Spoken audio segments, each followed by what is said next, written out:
আসসালামু আলাইকুম ভিউয়ার্স, আমি একটা বিফ রেজালা রেসিপি নিয়ে এলাম। আমি এখন এটাকে রান্না করব। আমার এখানে 5 কিলোর মতো বিফ আছে।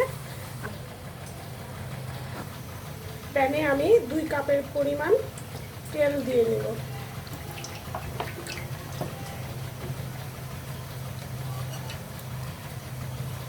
আমার 5 কিলো গোশের জন্য এই পরিমাণ গরম মশলা দিয়ে দিব। এখানে আমার 3 কাপ পেঁয়াজ কাটা আছে, এটা আমি ছেড়ে দিব।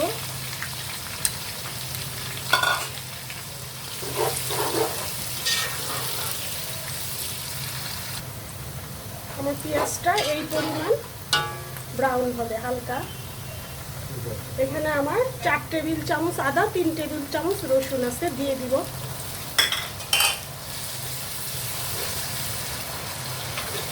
আর এখানে আমার 3 টেবিল চামচ লবণ।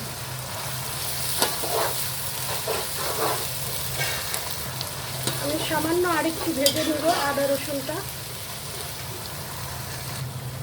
এখানে আমার 5 টেবিল চামচ গুঁড়ো মরিচ, 4 টেবিল চামচ ধনিয়া আর 3 টেবিল চামচ হলুদ আমি এটা দিয়ে দিব।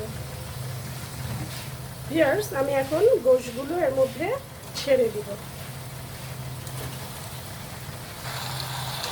এটাকে আমি নেড়ে চেড়ে ভালোভাবে মশলা মিশিয়ে ঢেকে দিব।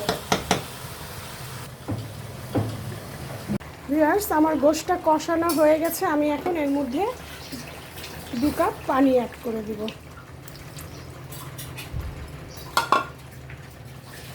এটা ভালো মতো কষিয়ে নিব।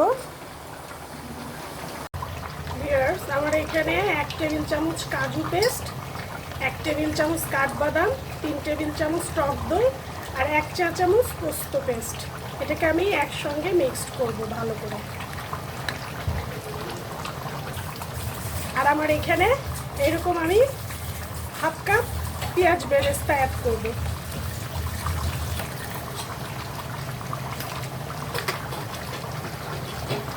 আমি এখন এটা এর মধ্যে অ্যাড করে দিব।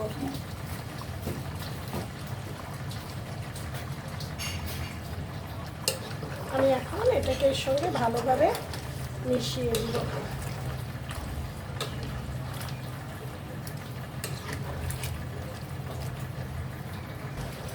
ভিউয়ার্স, আমার রেজালাটা প্রায় হয়ে আসছে। আমি এখন এর মধ্যে 1 টেবিল চামচ জিরার ফাঁকি আর 1 চা চামচ গরম মশলার গুঁড়ো অ্যাড করে দিব।